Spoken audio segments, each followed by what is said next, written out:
Welcome, ladies and gentlemen, to Truth on the Tracks. I'm Brandon Turbeville, your host. For those of you who are just joining us here for the first time tonight, I'd like to remind you that you can catch Truth on the Tracks here every Monday night and Friday night at 9 p.m. Eastern Standard Time here on ucy.tv. You can access the show's personal webpage at ucy.tv/TT for Truth on the Tracks. Also, bear in mind that you can follow my work at activistpost.com, theantimedia.org, as well as occasionally at progressivegazette.com, but specifically Activist Post and the Anti-Media. If you're interested in my work specifically, then I'd encourage you to visit brandonturbeville.com.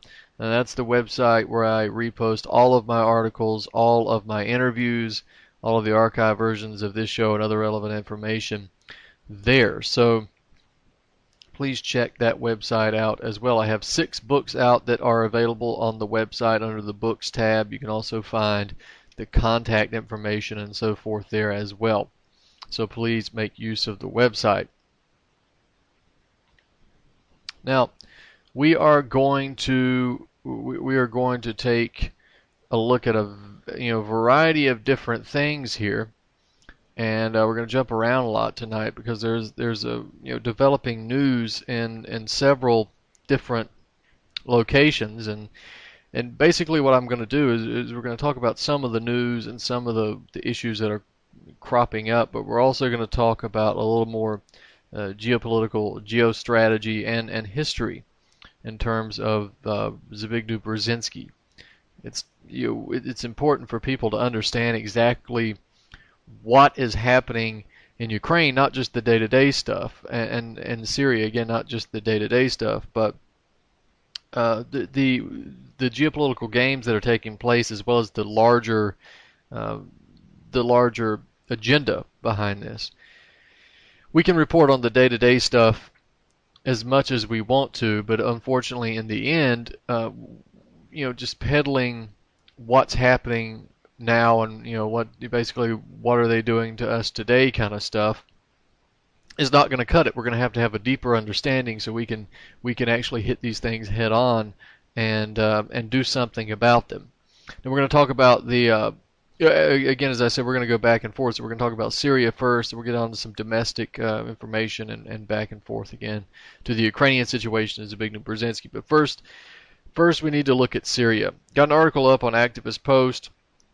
And again, this show is being recorded a little bit closer to broadcast time this time, being pre-recorded here on May the 22nd. Now, before I continue, I almost forgot. I need to apologize for last week. If you tuned in to hear a new broadcast of Truth on the Tracks, you actually heard a rebroadcast last week, and that was unfortunate. I apologize for that. Believe me that nobody is more disappointed in last week's show than me, because I had a very good interview recorded with a gentleman, a Palestinian gentleman. He was 82 years old, and he grew up in Palestine, and his family was kicked out of Palestine by the Israelis, and we had an hour-long interview, and we discussed a lot of topics. He told his life story. He told about his experiences and also about the plight of the Palestinians there. And for some reason we had technical difficulties and it didn't record. And when it came time to broadcast the interview, we had no sound. And unfortunately, I still don't know what caused it. Nobody really knows what caused the technical difficulties, but it's unfortunate because that was a very good interview and he had a lot to say, and hopefully I'll be able to have him back on in the future to talk about these things, but that's what we had set up for you. But nevertheless, we're going to continue to soldier on here. I hope to have another guest next week, and again, I hope to have the gentleman that I recorded the interview with last week back on again, and hopefully we'll live up to the interview that we did that time, and you'll actually get to hear it in the future. So there we are. Now, the article on Activist Post. Russia, China veto UN Security Council resolution on Syria. Now, this is one of those day-to-day things that I was talking about earlier But this is important because of what it signifies. Now, basically, what happened, again, this is May 22nd, the article and the show that I'm recording. We had a United Nations Security Council resolution that was submitted to obviously the United Nations Security Council, and what it would have done if passed, it would have empowered the International Criminal Court, the ICC, to investigate and prosecute war crimes in Syria. Now, the resolution was sponsored by France, big surprise. It was supported by the United States, big surprise. It was also supported by a number of other Western nations, NATO countries, and so forth, big surprise. The Security Council is made up of 15 countries. The measure in question received 13 yes votes from the Security Council and 2 no votes. Those no votes coming from Russia and China. That was predictable. At least the Russian vote was predictable. This is the 4th time now that Russia and China have, or Russia or China, I guess I should say, have used their veto power to prevent the United Nations and the West, the Anglo-Europeans, from meddling in the affairs of Syria. Now, again, the Russian veto was no surprise. We've seen this several times. And, of course, the Russian ambassador to the UN, Vitaly Ishurkin, announced on Wednesday, the 21st, that Russia would veto the measure. In fact, he referred to the resolution as a publicity stunt. True enough. The Chinese position was a little more in question because it was not expected to support the resolution, but it was expected to abstain, to just not vote at all, because one veto is all you need to scuttle the resolution. Russia was going to veto it, so there was really a second veto is overkill. China has in the past abstained from making vetoes, from making very strong statements in this form, because basically it's not just geopolitical, but it's political in general. There's no need to poke a sleeping dog, I guess, with the West. But this time, China did use its veto. It boldly used its veto and actually had a pretty bold statement compared to the other statements that it made at the end. So the end result, of course, is that this silly resolution was vetoed and that it didn't get passed. But what's significant is that this Chinese veto took place only a few days after the signing of a massive oil and gas deal with Russia. And again, amid ongoing discussions on ways that the Russians and the Chinese can avoid using the US dollar for financial payments and trade deals and so forth. This is what the Chinese veto comes on the heels of. So what we're seeing, and let me read you the brief statement made by the Chinese ambassador to the UN. He says, this is Wang Min, deputy Chinese ambassador, excuse me.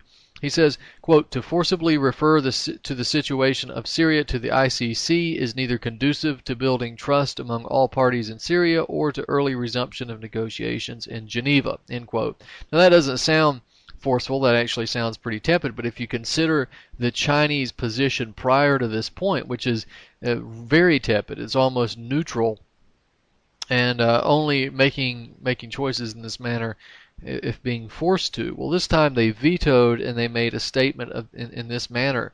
And it seems that China is now becoming emboldened after this deal with Russia. The Asian pivot of Obama has now become the Asian pivot of Putin. And it seems that the Asian pivot is benefiting Putin more so than Obama. And of course, I'm speaking in terms of national leaders, but that's not really where we need to go with this, because the national leaders on both sides are puppets. But regardless, this is an Asian pivot from both geopolitical sides here. Now we also have the United States, France, both of them reacting with hysteria, with anger. We see this all the time. We have this notorious warmonger, Samantha Power, U.S. ambassador to the UN. She says, quote, sadly, because of the decision of the Russian Federation to back the Syrian regime, no matter what it does, the Syrian people will not see justice today. They will see crime, but not punishment, end quote. Now, of course, that latter part is true. The Syrian people will not see justice. They will see crime, but not punishment. Yeah, true enough, but that's not because of the Russian Federation. It's because of the United States and ravenous imperialists like Samantha Power. And, of course, the French and the British and everyone else. So we have Richard Dicker. I'm not joking. That's really his name, Dick Dicker. He's the International Justice Director at the Human Rights Watch, the discredited organization that receives funding from George Soros and makes up phantom human rights violations to justify Western imperialism. He stated that Moscow and Beijing can veto a resolution, but they can't suppress the desire for justice by the Syrian people and the dozens of governments that stood for their rights. End quote. Well, that veto didn't suppress the desire for justice by the Syrian people. The Syrian people do want justice. They want justice against the death squads, and they want justice against the people that funded them. Now we'll see if that ever happens. Now, hopefully, with the recent gains in Syria by the Assad government, the Syrian military, whether it's the liberation of Homs, the third largest city in Syria, whether it's the clearing of the famous prison that had been occupied by death squads, that was cleared today. That's now free of death squads and rats and apes running rampant across the country. The Syrian military has made so many gains, hopefully, that people like Dick Dicker and Samantha Power and Fabius of France and all the other imperialists will be disappointed for years to come, and that's certainly my hopes. Now, speaking of horrible people, we can't really speak of horrible people without bringing up Hillary Clinton. Actually, before I do that, I've gotten my notes all mixed up here. I want to continue talking about Syria for a minute before we get into that. There's an article up on Activist Post. It was mine from May 8th. We didn't get to cover this last week because it was the rebroadcast, but it's called Latest Propaganda Against Syria, Chlorine Gas from Iran via China. Basically, there has been an attempt by Western governments and the media mouthpieces that operate with them, suggesting that Iran is supplying the Syrian military with chlorine bombs to use against the death squads. Now, there's an article by Con Coughlin of the Telegraph, and of course his name is right, Con, it's because it's a con, right? West fears Iran is supplying chlorine bombs to Syria, and they suggest that Iran has ordered 10,000 chlorine canisters from China and funneled them to the Syrian government via a regular air freight route between the two countries. Now, the sole source of this information, and I'm only bringing this up anymore because you continue to hear it prattled about in the mainstream media organizations, is that the main source from the Telegraph is a report by Israeli military news agency Debka File. Now, Debka File does put out some good information every now and then, but they are very close to the Israeli military, so they also put out some propaganda. Beyond that, there is the citation of Western security officials. That's very vague, and we don't know who these people are. And there's reports of photographs provided by intelligence satellites. Well, that reminds me a lot of photographs provided by intelligence satellites on a number of occasions, most notably Iraq. As we see, some of those things don't show what they claim to show anyway. So, all the evidence provided, now all of that taken together, what does it actually show? Well, it only shows that regular flights have taken place between the Iranians and the Syrians. That's not a big deal. That's been happening for a long time. This is nothing to worry about. This is nothing that proves anything. Regular flights take place between Iran and Syria. So what? The claim of the chlorine weapons, there's no evidence that any weapons are being delivered in that manner. Of course, Iran does support Syria in a number of different ways, but no evidence that chlorine canisters are going there. The other aspect of this, the Syrians and the Iranians have had friendly relations for quite a long time. They were united together by basically finding themselves in the crosshairs of the Anglo-Europeans and the Israelis. This was sort of an alliance by necessity. But this idea of 10,000 canisters of chlorine gas being ordered from China, this is not an open and shut case, no matter how much the Western media would like to push that. Again, I remind you of the weapons of mass destruction claims and the vague satellite photos and so forth that came to us in 2003, and it turned out that it was a big con, as Con Coughlin promotes here. This is Con Coughlin supporting the death squads. There are some pretty ludicrous propaganda claims. Like the Telegraph is saying that Assad was responsible for the Kafir Zeta chemical weapons attacks, and they have pretty much lowered the gavel on this one, saying that the Syrian government was responsible for it. But there's no evidence that they were. There's no evidence that they were responsible for any of these chemical weapons attacks because it's increasingly stupid to do so. Assad's winning. He's winning now more than he ever was. Why would he use chemical weapons? He doesn't have to. He's wiping up the death squads. This is ringing hollow because it's so ridiculous. They also, of course, blame them for the Ghouta chemical weapons attacks, and this has been debunked over and over and over again. So I don't know why we really need to continue debating such things because this is beyond the realm of belief. So again, as I said, we're going to jump back and forth from a lot of different information here, but the Hillary stuff. Yeah, I wanted to get into Hillary since we were talking about awful people. Hillary Clinton, I guess, is what we'll call her. Hillary.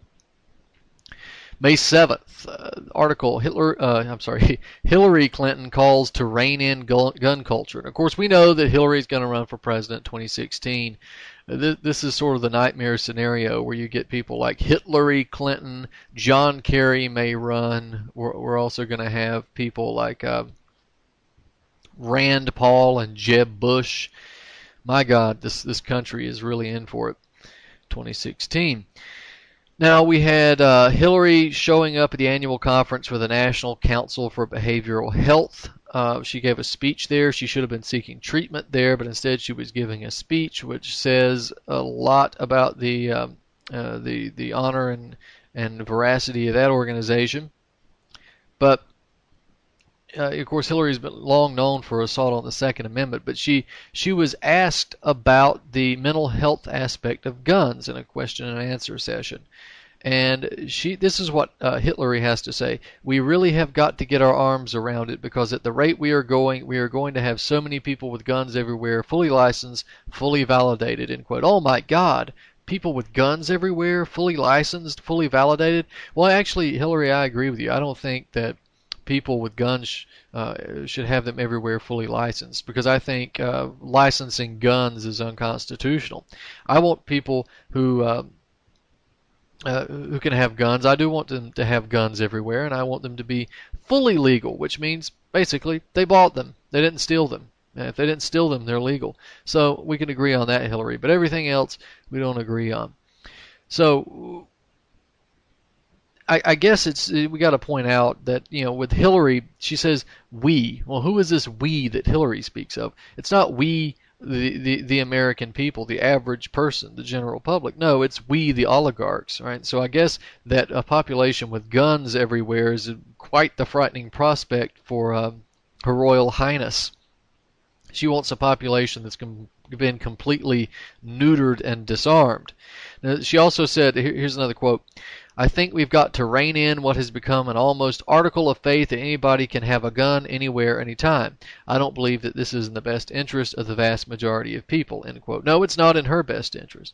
Again, it terrifies her that anybody can have a gun. Oh my God, that should only be the state, right? The state should have the monopoly of force, and not even necessarily the state, but the oligarchical state as it's perpetuated.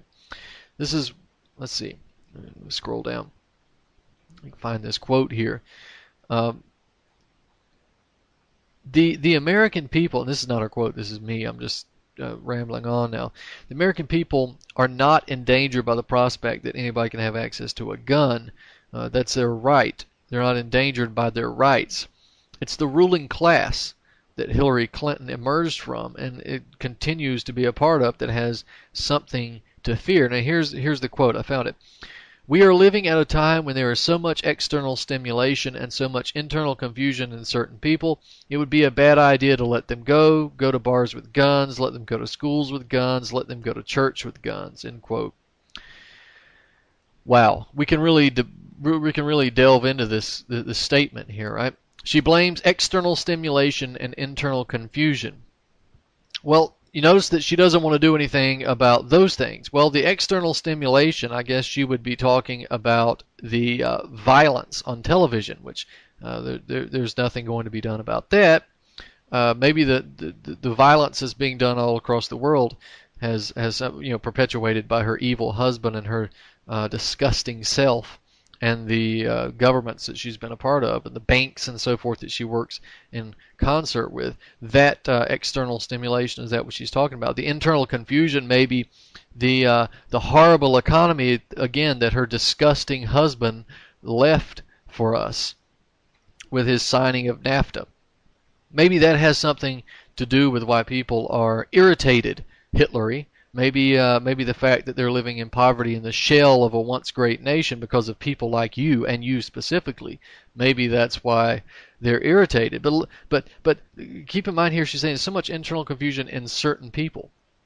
Well, who are these people? In certain people. Obviously, there's a demographic here. So, are we going to name them? Are they the patriot type people that you're worried about? You know, the ones you blamed for Oklahoma City? It had nothing to do with it. Are they conspiracy theorists? Are they redneck white people running around with shotguns? Are they inner city black people? What are they? Certain people. Come on, you gotta throw us a line here, Hillary. Tell us who they are. So, again, no question over what we're going to do about the culture industry, which provides a lot of this internal confusion. In fact, the culture industry is one of the major reasons why we have so much internal confusion. But there's no talk of doing that. There's no talk of that, is there? Now, she actually stated at this talk that she supports the right of the people to own guns. That's ridiculous, of course. She went through the speech, and she referenced a man who had shot another man in a theater because he was tired of the guy talking on the cell phone, and she basically said that she doesn't want people who are mentally ill having a gun. She says people thinking they have the right to defend themselves against the gum chewer and the cell phone user by shooting the person is reminiscent of countries I visited with no rule of law and self-control. Well, isn't that something? That makes her reminisce. Perhaps it makes her reminisce about the country she visited that had no rule of law, where she had to dodge sniper bullets that turned out to not exist. And I guess that was the gun owners that did that. That was Bubba with his hunting rifle that did that. Actually, it was nobody that did that. If you check up on the information, you'll find out that it didn't exist. This idiot, this cackling whore, actually said that she was dodging sniper bullets, when actually the people were tossing flower petals at her. I don't know. I don't remember the name of the country that she was in, where people were throwing flower petals at her, but inappropriate response, indigenous people. But in talking about with the individuals with mental illnesses having easy access to firearms, you talk about a person that's got a mental illness. You talk about Hillary Clinton. Again, I reference the fact that this is a person who watched a 70-year-old man be beaten within an inch of his life, sodomized by a bayonet, and then shot to death. And her reaction is to cackle uncontrollably and say, "We came, we saw, he died." Yeah. She should not have access to weapons. And it's extremely important to keep this lunatic, this mental patient, this psychopath out of the White House. She needs to be behind bars, not behind a desk.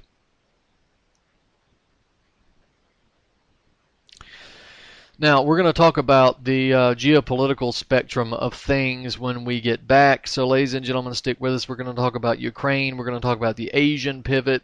and we're going to get into Zbigniew Brzezinski's discussion of geopolitics and what it means for the rest of the world, particularly the United States, Russia, and China. So stay with us. We'll be right back after these messages.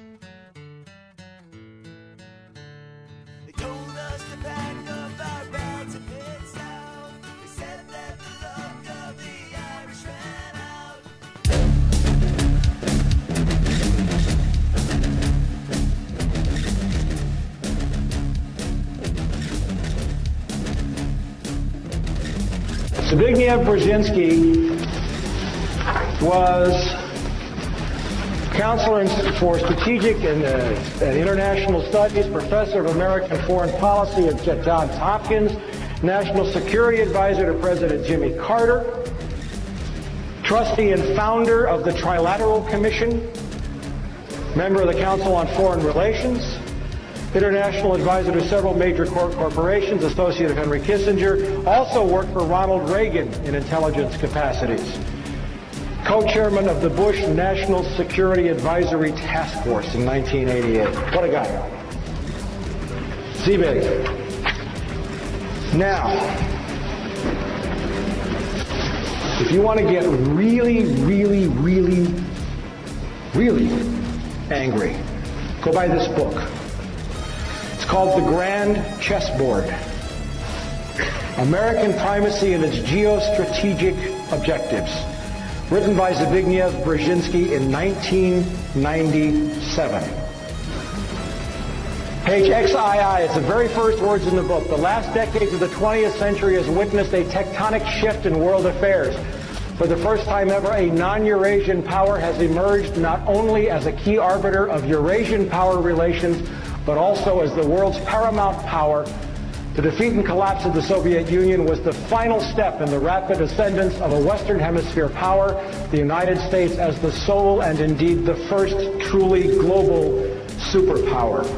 Page XII, it's in the preface. But in the meantime, he says, it is imperative that no Eurasian challenger, Eurasia is everything in between roughly east of Germany all the way to the Pacific Ocean, south through the Indian subcontinent, includes the Middle East.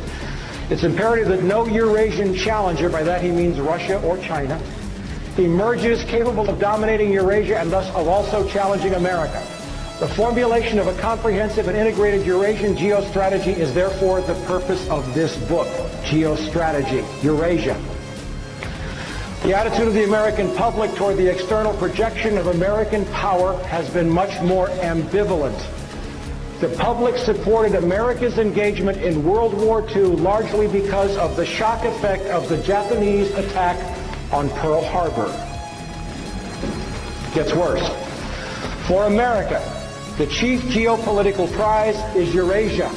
Now a non-Eurasian power, that's us, is preeminent in Eurasia, and America's global primacy, isn't that arrogant? America's global primacy is directly dependent on how long and how effectively its preponderance on the Eurasian continent is sustained. What he's saying is that if the U.S. wants to stay top dog, we have to control Eurasia. America's withdrawal from the world, or because of the sudden emergence of a successful rival, would produce massive international stability. It would prompt global anarchy. If we don't control the world by whatever means necessary, the world's going to be miserable. For more news, visit youtube.com/pigmind5. This is Ozzy Skateboard, and you're listening to UCY.tv.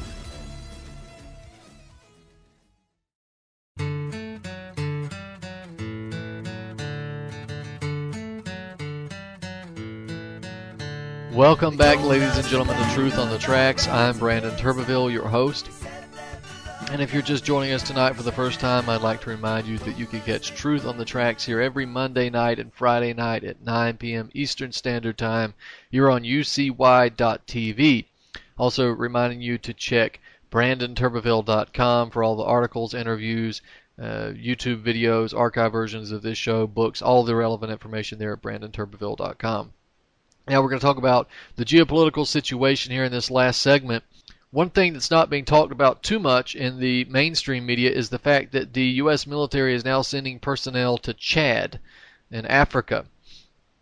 This is under the pretense of helping locate 300 Nigerian schoolgirls who were allegedly kidnapped by Boko Haram, the terrorist organization that operates in that particular area.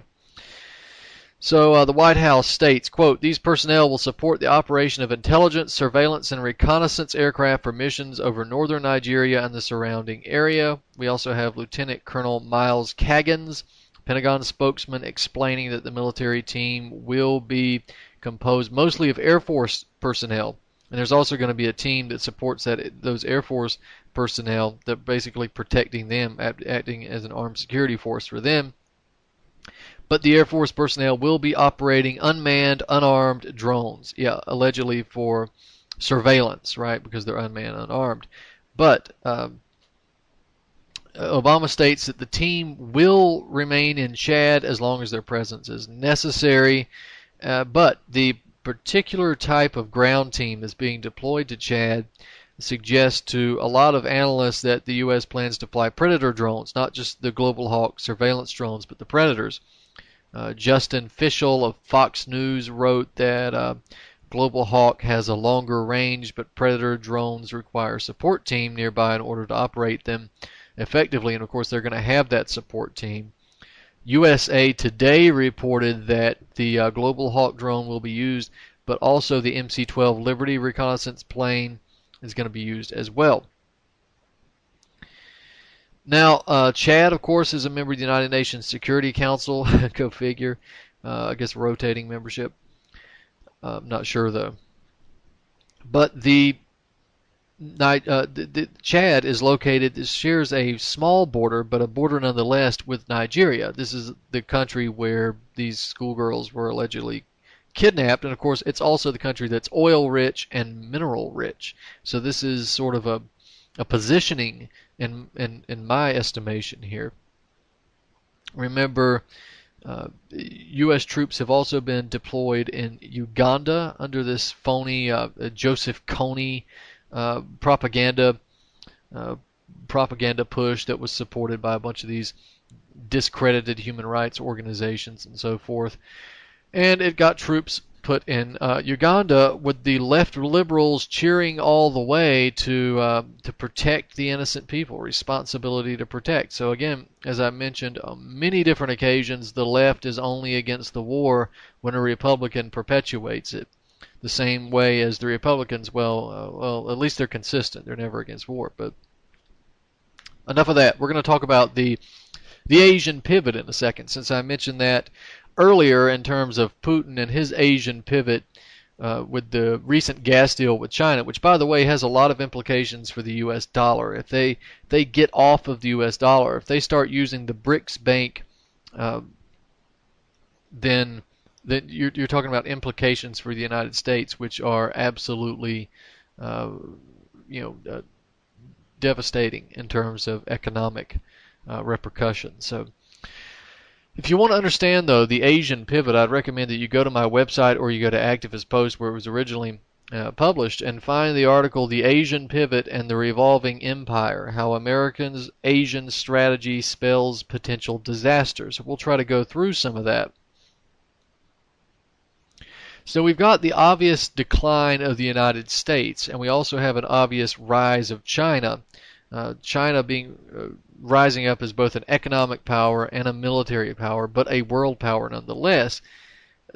The relations between the two of them have been much more provocative in nature. Now, before I really discuss the details of this, I'd like to ask you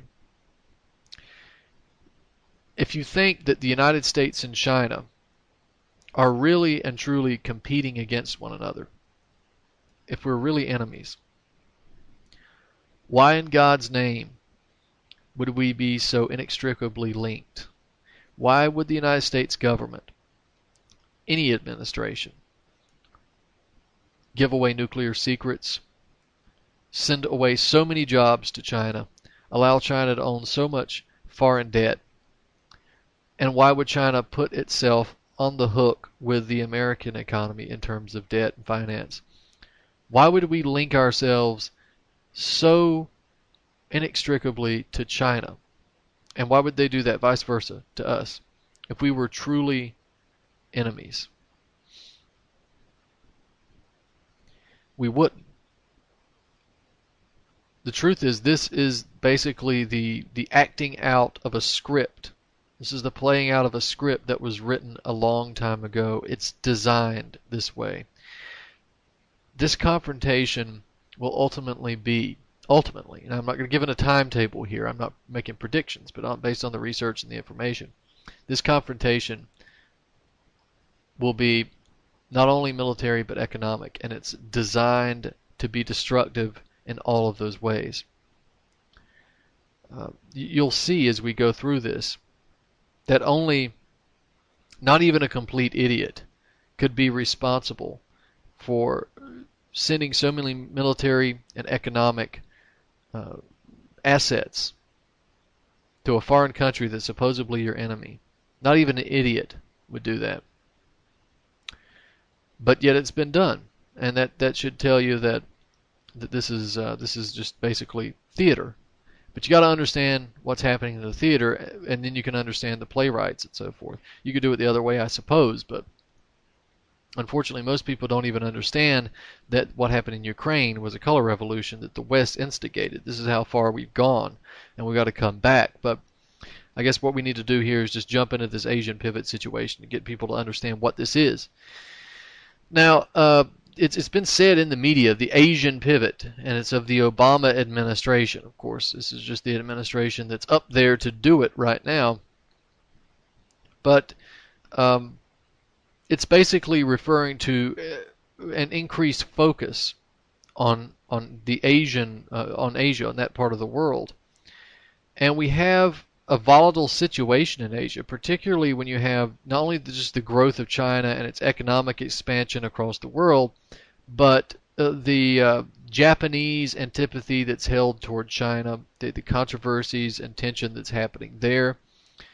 We also have Japan increasingly attempting to break free from the United States, but at the same time it's trying to use every available resource it can to block the Chinese expansion and block any Chinese aggression against itself.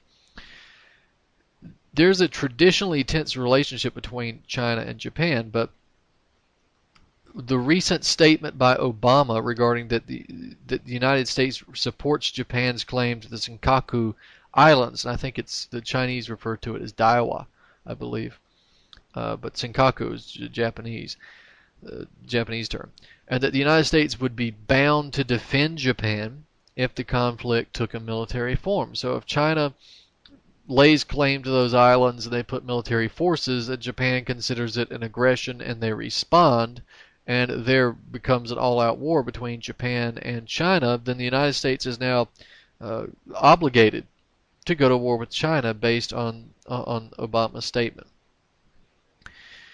Now, in these types of situations, I find it helpful to refer to Zbigniew Brzezinski, because Brzezinski, of course, the National Security Advisor under Carter, founder of Al-Qaeda as a political fighting force, and of course a very influential advisor to Obama, his campaign, and still very influential in terms of advising the Obama administration and influencing foreign policy. Of course, Brzezinski, one of the founders of the Trilateral Commission.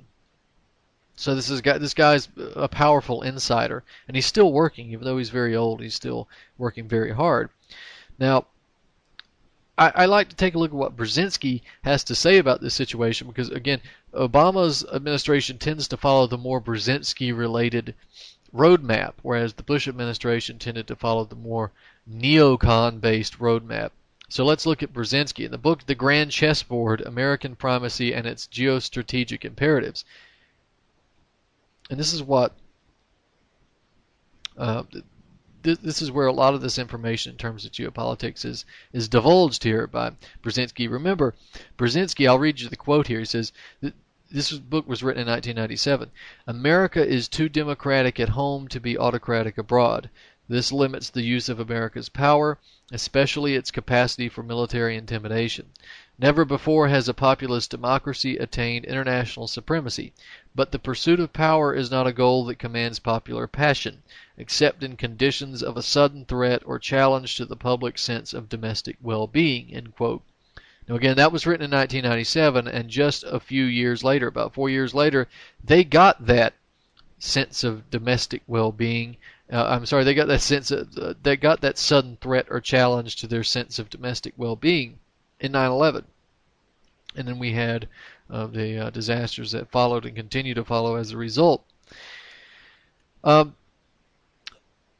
Basically, it's important to remember that although Brzezinski is a globalist, Brzezinski does not have necessarily any loyalties to the United States, and he clearly doesn't. But in this book, it's written from the point of view of an individual who wants to see American primacy. He refers to it as American primacy, and you can add this the Anglo-American primacy, and American is geostrategic imperative. So it's basically Anglo-American establishment domination over the world.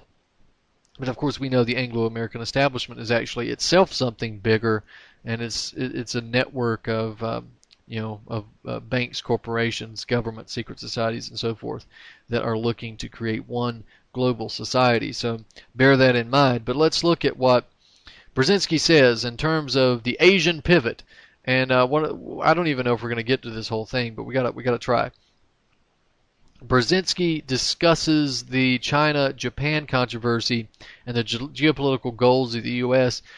at length in the book. And he talks about the potential for conflict between the three nations. So here, let me read you one of the quotes by Brzezinski. Right? He says, "A geostrategic issue of crucial importance is posed by China's emergence as a major power. The most appealing outcome would be to co-opt democratizing and free marketing China into a larger Asian framework of cooperation. But suppose China does not democratize but continues to grow in economic and military power. A greater China may be emerging, whatever the desires and calculations of its neighbors, and any effort to prevent that from happening could entail an intensifying conflict with China. Such conflict could strain American-Japanese relations, for it is far from certain that Japan would want to follow America's lead in containing China, and could therefore have potentially revolutionary consequences for Tokyo's definition of Japan's regional role, and perhaps even resulting in the termination of the American presence in the Far East." Now, that's in quote. So he points out the three-way relationship, which is lined with tension on all three angles, and the relation of the future direction of Chinese influence, basically. On one hand, you have, or at least on one level, you have the Americans. They hope to contain the Chinese influence and the growing Chinese influence, and they hope to maintain dominance over Japan. Now, China obviously does not want to be contained, and it wants to expand. It wants to expand even further. And so this provokes tension between the U.S. and China. But you also have Japan there, which is seeking to expand its own influence. And it's not desiring to basically render itself a sitting duck for a Chinese military assault as a result of stupid American policies or their own, or their Japanese policies. So it uses the Americans sort of as a bulwark against the Chinese aggression, sort of as a bodyguard. But at the same time, Japan wants to see itself as more independent from the American powers at the same time. So there you have tension between the U.S. and Japan, but also tension between China and Japan. This is a situation that requires kid gloves. Now, this is a situation that is extremely dangerous for Japan, politically, economically, and militarily, but it's extremely dangerous for the United States because the United States will bear the brunt of any military confrontation in China. Let's face it, the Americans, there's not a country in the world that's not ready to fight and die to the last American. But if it is engaged in a military assault with China, or military conflict with China, the U.S. will be forced to engage in economic warfare as well. And an economic confrontation with China will reach every single American. That will reach all of us in terms of the economic devastation that will take place. It will make the housing crash of 2008 look like a walk in the park. So Brzezinski, of course, is aware of these consequences, and he provides what he considers to be another option. So here let's look at Brzezinski. However, accommodation with China will also exact its own price. To accept China as a regional power is not a matter of simply endorsing a mere slogan. There will have to be substance to any such regional preeminence. To put it very directly, how large a Chinese sphere of influence and where should Americans be prepared to accept as part of a policy of successfully co-opting China into world affairs? What areas now outside of China's political radius might have to be conceded to the realm of the re-emerging celestial empire? And what's more, that's end quote, what's more concerning for Brzezinski than anything else, though, is the potential alliance of China, Russia, and Iran. And basically, that's an alliance, or any alliance organization, that could threaten the Anglo-European imperialism and hegemony. But this is an alliance that he considers a potential threat. This is what he says about it. Potentially, the most dangerous scenario would be a grand coalition of China, Russia, and perhaps Iran, an anti-hegemonic coalition united not by ideology but by complementary grievances. It would be reminiscent in scale and scope of the challenge once posed by the Sino-Soviet bloc, though this time China would likely be the leader and Russia the follower. Averting this contingency, however remote it may be, will require a display of U.S. geostrategic skill on the western, eastern, and southern perimeters of Eurasia simultaneously. End quote. Now, of course, this alliance has taken place.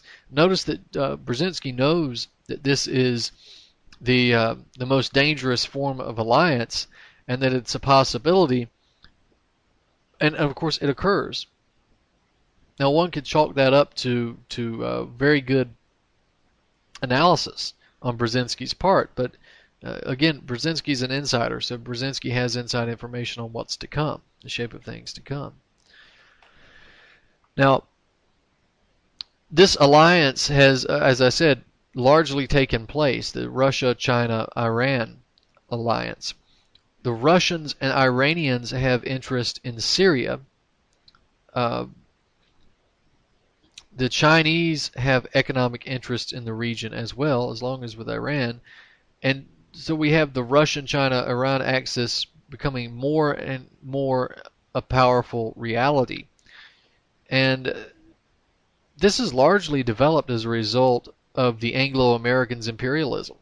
It's resulted largely because of the wars, not just in the Middle East, but in Africa, but in a number of other places, and basically the imperialist arrogance of the U.S. Now, in terms of the Chinese-Russian relations, these relations are at an unprecedented high level. And in 2011, here's what Feng Yuzhong of the People's Daily wrote. Let me read you this, and then I'll add something to it. The two countries have thoroughly solved border issues rooted in history, provided each other with firm support in fields such as sovereignty, security, and development interests, and maintained growing mutual trust. Furthermore, the two countries have established a comprehensive high-level communication mechanism, and the leaders of the two countries have made frequent exchange visits and meetings. End quote. Yeah, and they also just signed a massive, massive oil and gas deal, and they are discussing how to move forward without using the U.S. dollar.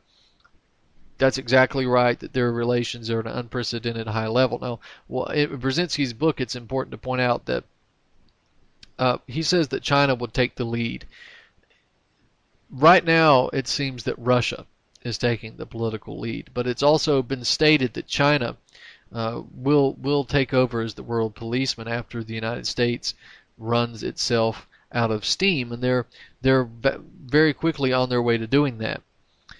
Now, Brzezinski's what he considers the most dangerous scenario, the Russian, Chinese, Iranian alliance, has happened, but as I said, it's foolish to suggest that this was unaware, that Brzezinski was unaware of this, that it would happen. Of course, he knew that it was going to happen, and he's just speaking in terms of the next generation of globalist workers, coming through the universities now, so that they'll understand what's happening in the in the geopolitical realm.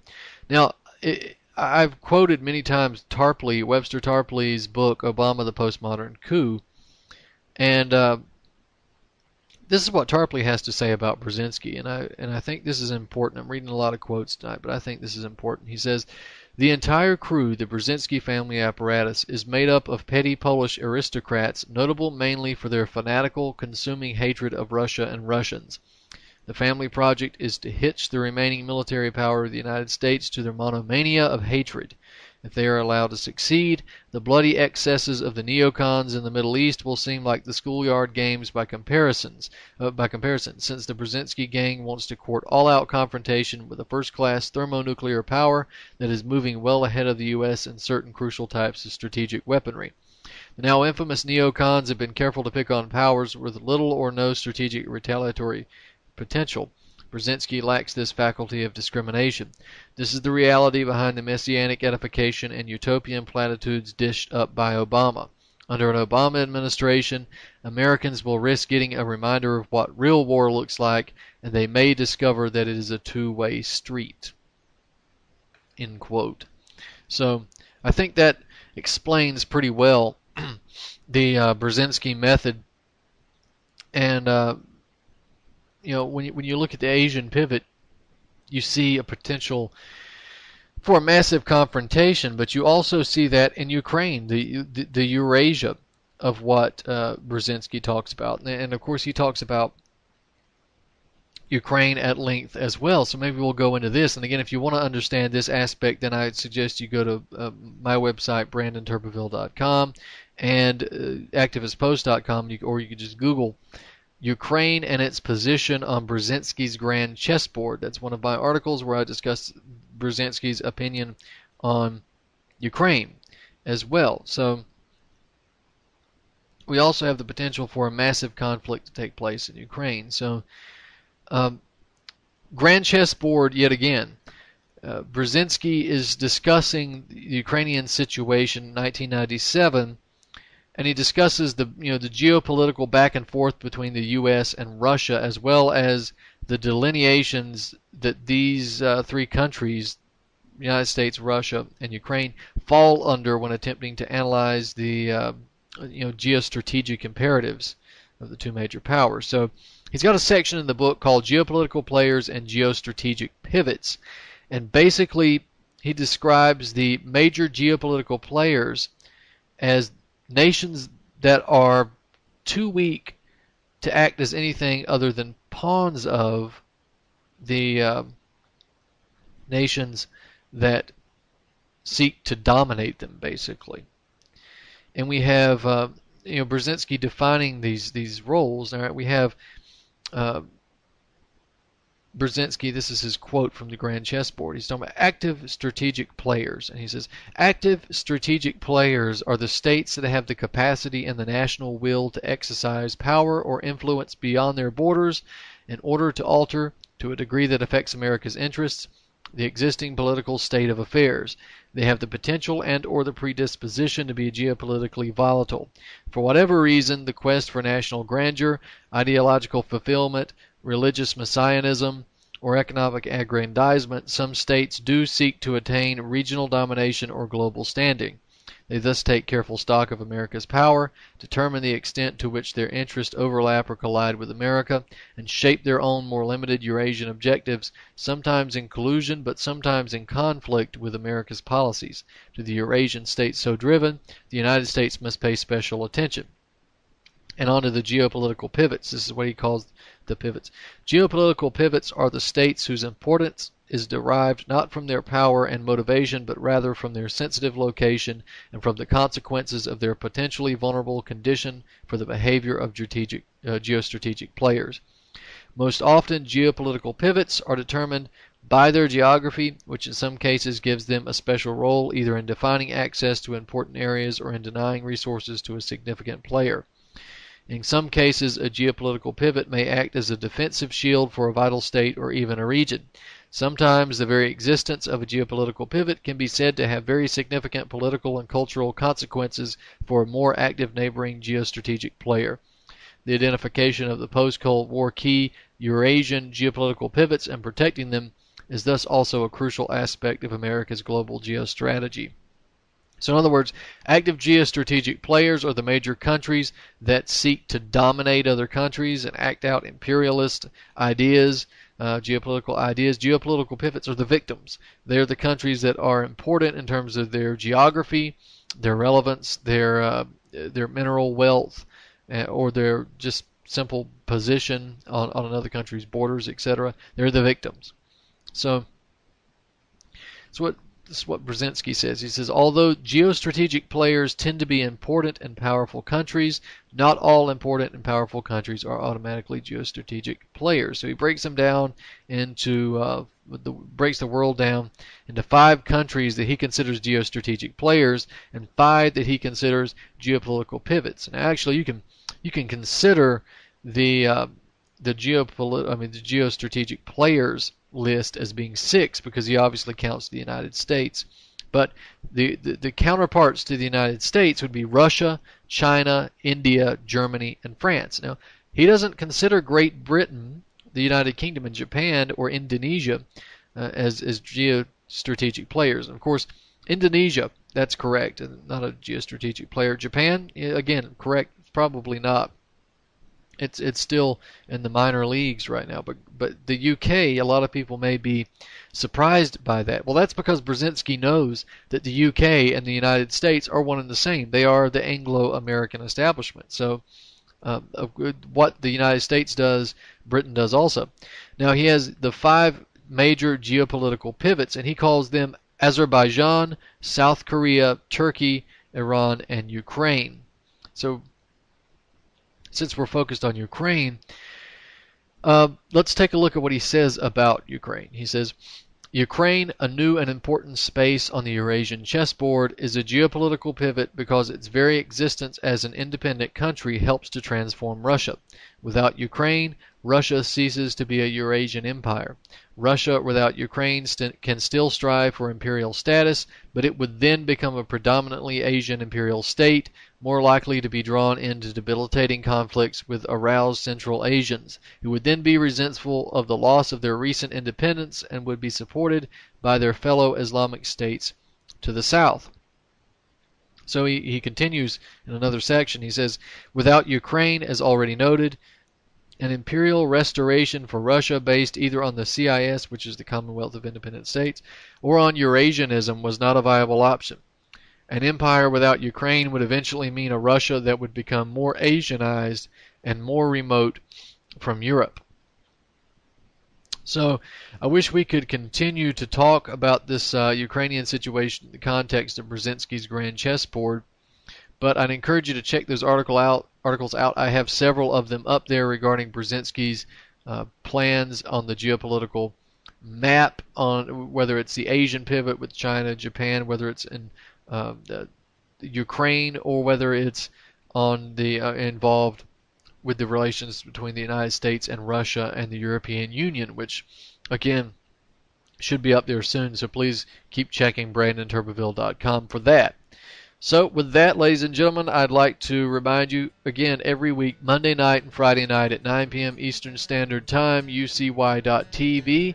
This has been Truth on the Tracks. I'm Brandon Turbeville. We'll see you next week.